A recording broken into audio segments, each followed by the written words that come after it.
ఈరోజు అయితే మా క్యూట్ బేబీ సాంగ్ అయితే నేర్పించేస్తున్నాను. అది చూడండి ఎంత అల్లరిగా సాంగ్ని అయితే పాడుతుంది. ఈ చిన్న క్యూట్ వీడియో మీకు ఎలా నచ్చిందో కామెంట్ అయితే చేసేయండి. పాట పాడదామా? సన్నా జాజి పాడక నువ్వు పాడమ్మా. మాట వినకుందే ఎందుకే నువ్వను.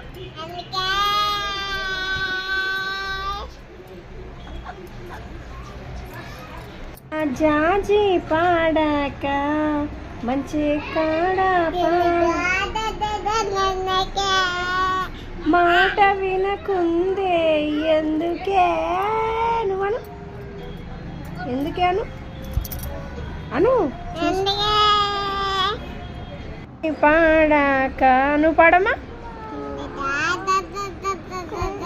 మాట వినకుందే ఎందుకే నువ్వను. నువ్వను అది ఆగుతుందిలే, నువ్వు చెప్పు.